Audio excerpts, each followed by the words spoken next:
はいどうも、コッツチャンネル GT ワークのコッツです。私よくバッテリー関連の DIY や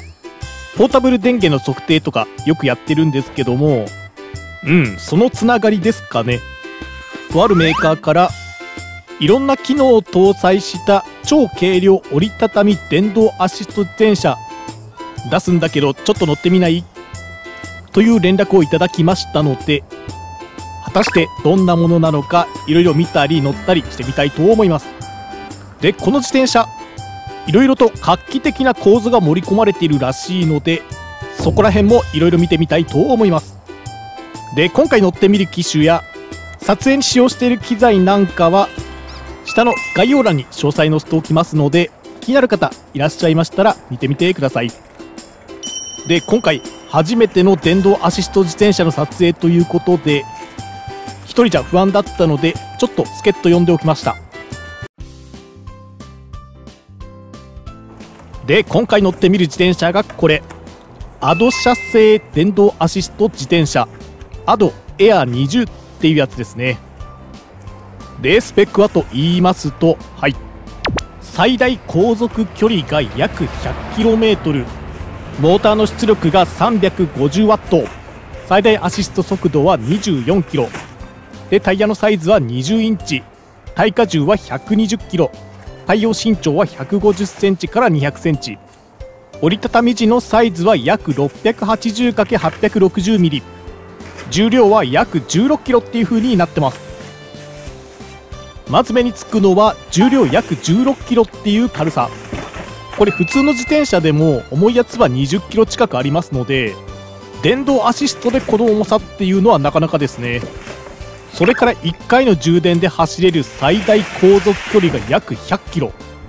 毎日 20km 平日走ったとしてもちょうど1週間持つような計算になりますかね。何はともあれ中身出してみますかね。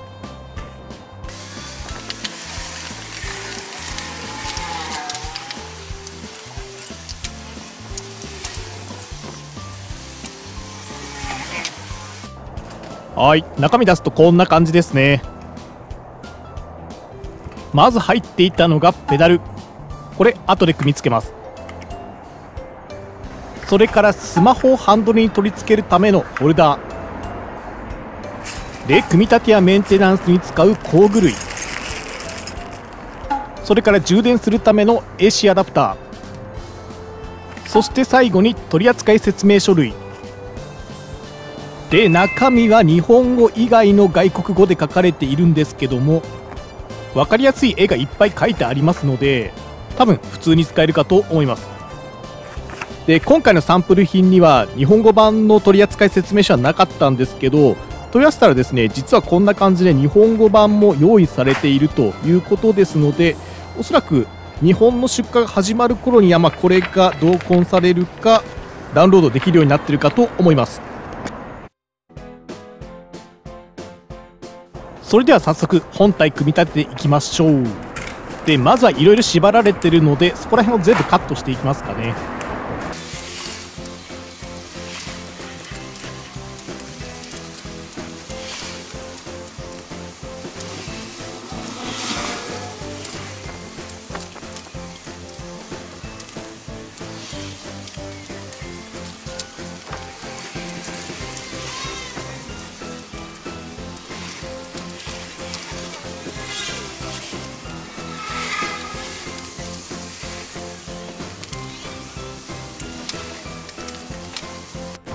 梱包を解いていったら間からいろんな部品がまだ出てきましたね。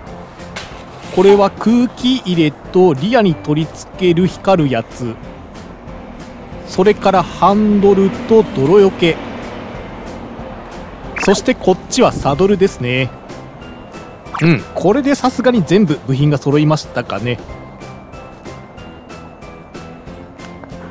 では改めて本体組み立てるんですけども、まずハンドルから取り付けていきます。で、このハンドルの代わりについているやつを外して、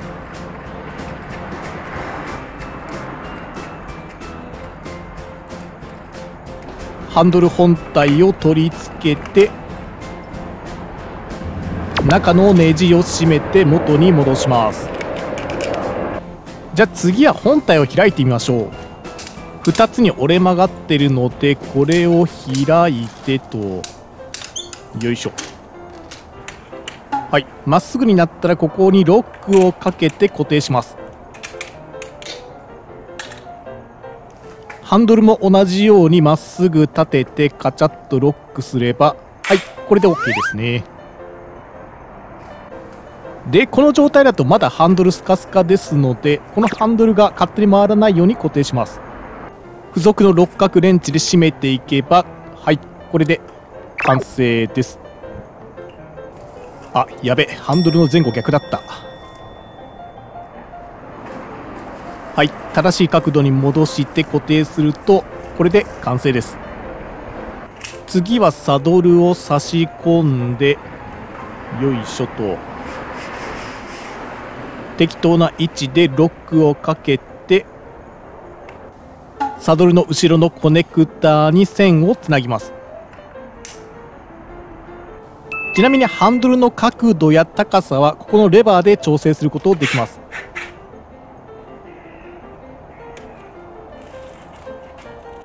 次はペダルを取り付けます。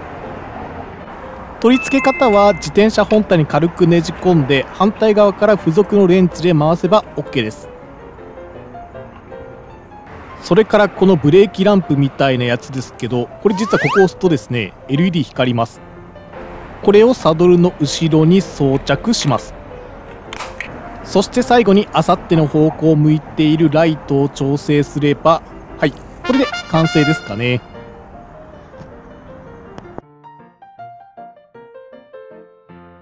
はい、では完成した本体見ていきましょう。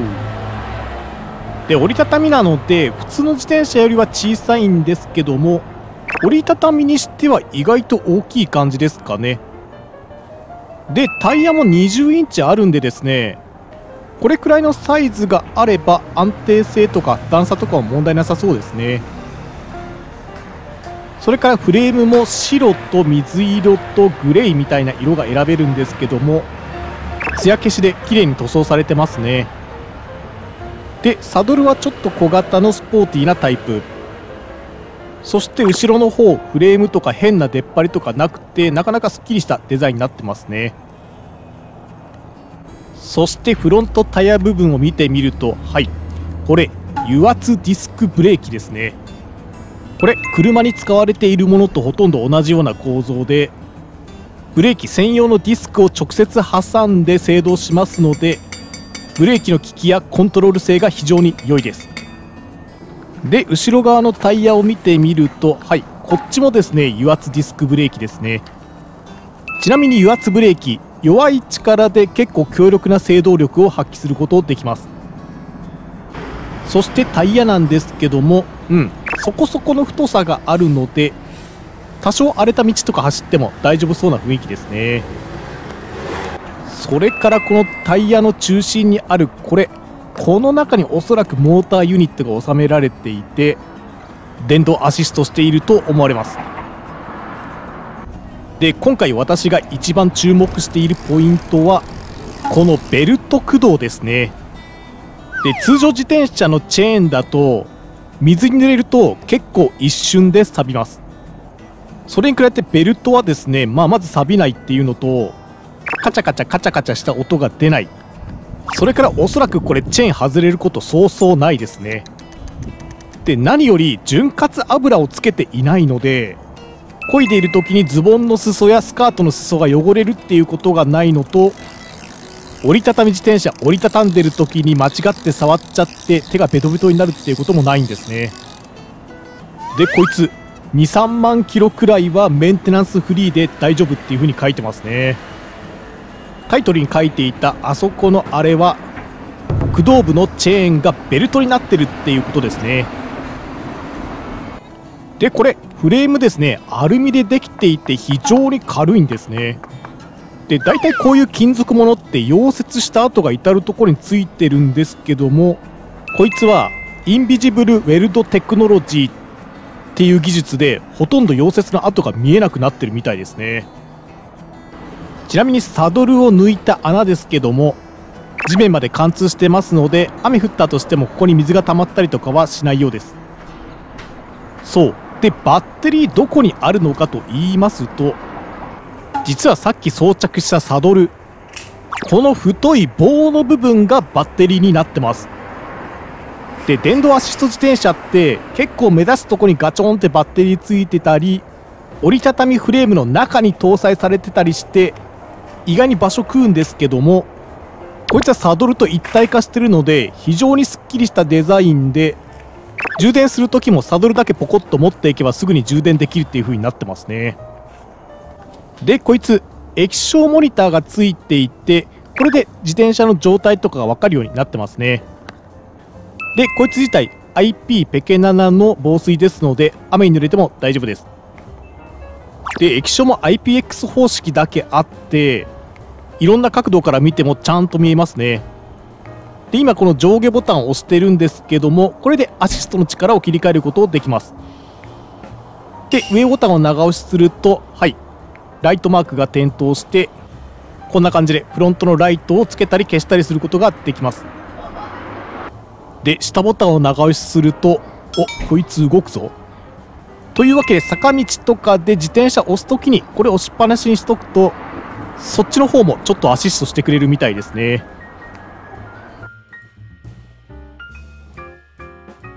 あ、しまった。泥よけ取り付けるの忘れてた。折りたたみ自転車、たまに泥よけついてない機種とかあるんですけども、こんな風に付属してくれているといいですね。では取り付けていきます。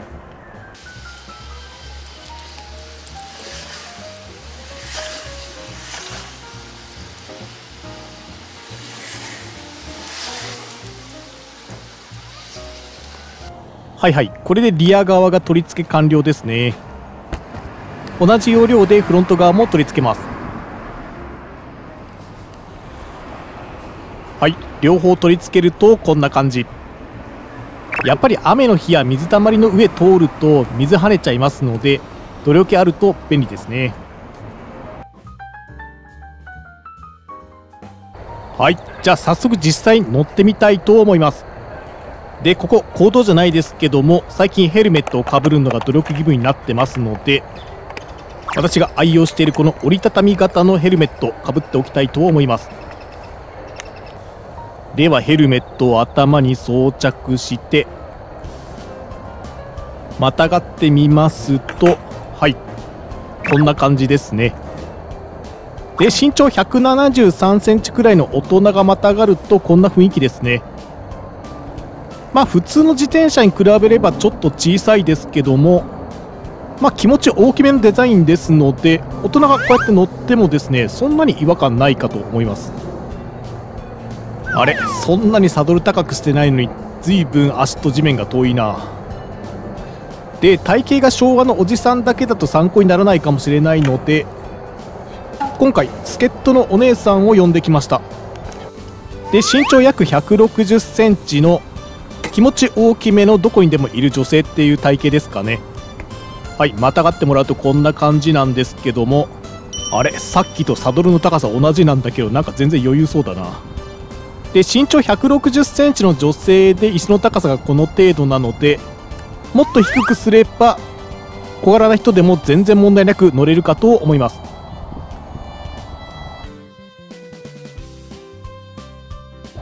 はい、では今度はですね、実際に地面の上走ってみたいと思います。で、地面の状態なんですけども、はい、ここ原っぱなので結構地面がふわふわした感じですね。なので自転車で走るには結構抵抗が大きいような地面になります。じゃあまずは成人男性の私乗ってみますかね。はい、1漕ぎ目ぐらいはまだアシストがついてないんですけども、2漕ぎ目ぐらいからアシストがぐいっと入って、はいはい、普通に走行している状態だとずーっとアシストしてる感じですね。で、結構抵抗が大きい草むらの上なんですけども、一旦走り出してしまえば全然サクサク進みますね。そして車体が小さいので小回りも結構効いていい感じですね。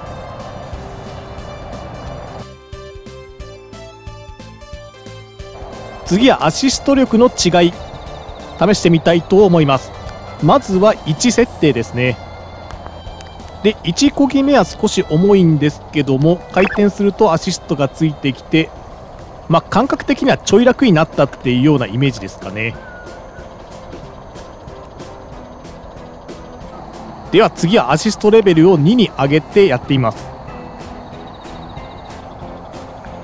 で漕ぎ始めは同じなんですけども、アシストがつくとさっきよりも全然サクサク進んでますね。では次は最高レベルの3にしてやってみます。はい、進み始めるとアシストが入って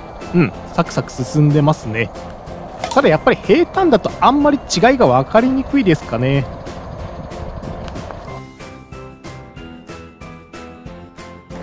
はい、というわけで荒れた坂道を登ってみたいと思います。まずアシストなしですね。はいはい、当たり前ですけども普通の座り漕ぎだと登るの苦しいですね。次はアシスト力1ですね。普通に漕いで登っていきますけども、ちょっときついかなと。ここで力つきましたね。普通の舗装された道だといけそうな感じもしますけど、このオフロードだとちょっと厳しいですかね。というわけで今度はアシスト力2に切り替えて登ってみたいと思います。はいはい、いい感じに登っていって、そのまま登れましたね。はい、というわけでアシストレベル2であれば多少荒れた道でも坂道登ることできるみたいですね。次はマックスのアシスト力3ですけども、はい、もうなんか全然スピードが違いますね。というわけで平坦だとそんなにわからないですけども、坂道だとアシスト力の違い結構はっきり分かりますね。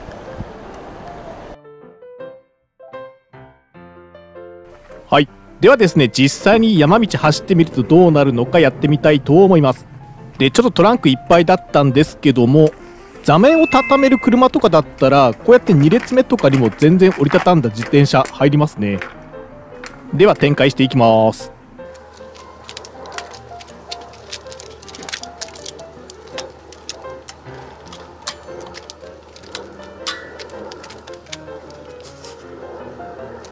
はい、これで完成ですかね。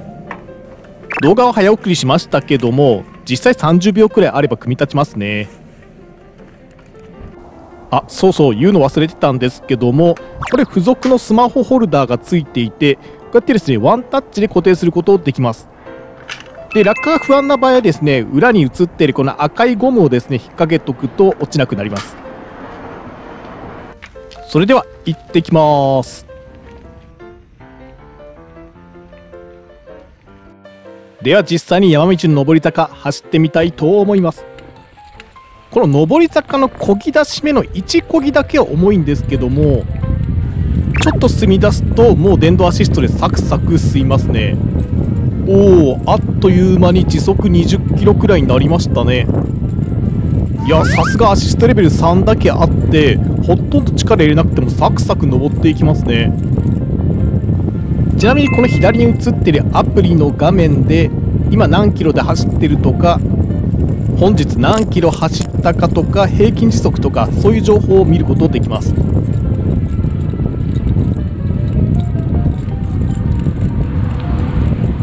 で山道結構くねくねしてるんですけども、折りたたみっていうことで車体がちっちゃいんでですね、結構小回り効いて走りやすいですね。ただね、漕ぐ力はそんなにいらないんですけども、それなりにペダルを高速回転し続けないといけないので、その分は疲れます。ずっとこのスピードで巡航し続けるのであれば3段変速ぐらいあるともう少し楽になるかもしれないですね。なんか雰囲気あるトンネルだな。はいはい、放送コードに引っかかりそうな落書きはなさそうですね。はい、ちょうどこのトンネルを抜けたところで上り坂は終わりですかね。いやー、普通の自転車じゃありえないくらいの落差で登ってきましたね。なんやかんやで 4.6 キロ走ってきてますけども、バッテリーもまだほとんど減ってない感じですね。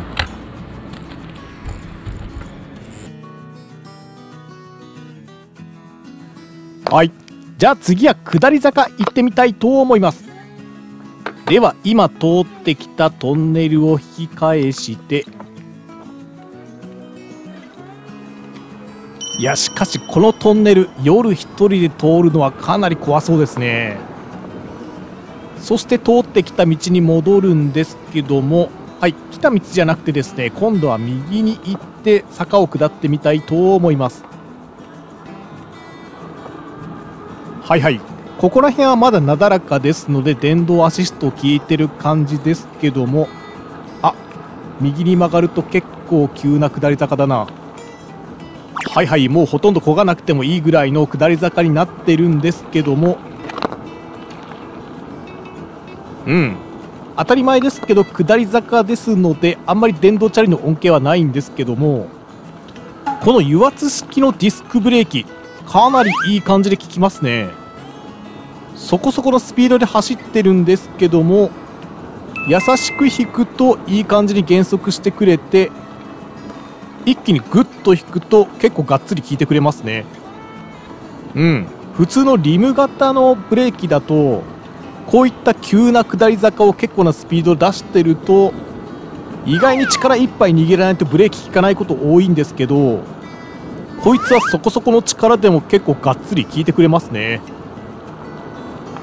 というわけで上りがしっかりアシスト、下りはがっつりブレーキっていう感じで、アップダウンの激しい山道もいい感じに走れますね。そういえばこの山奥スマホの電波の圏外ですね。これ以上適当に走ってると迷子になってしまいそうですので、ここら辺で引き返して戻っていきたいと思います。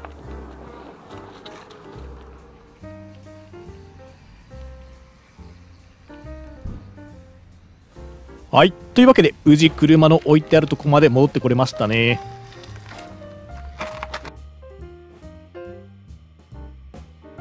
はい、というわけで自転車折りたたんで車に積んで持って帰ろうと思います。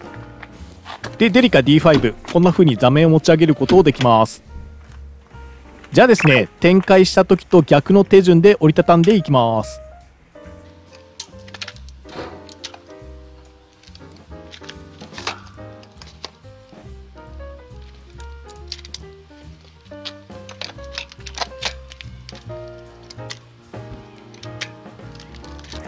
はいはい、折りたたむ時もだいたい30秒もあれば折りたためますね。ではこれをそのまま車に積み込んでと、はい。でこれ普通のチェーン式の折りたたみ自転車だとチェーンの油のギトギトが気になってこんな風に直接積むことできないんですけど、こいつベルト式でクリーンなので何も考えずにこうやって普通に積むことできますね。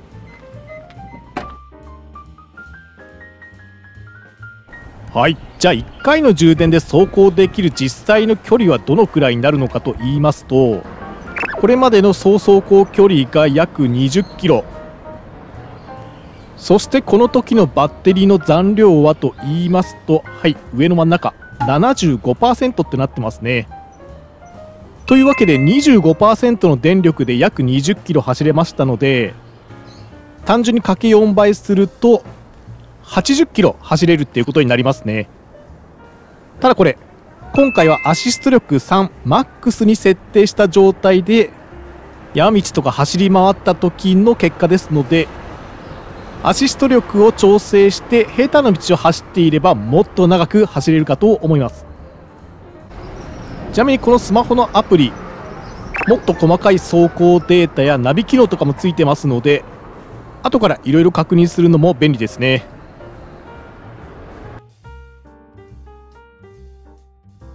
はい、じゃあ次は充電してみたいと思います。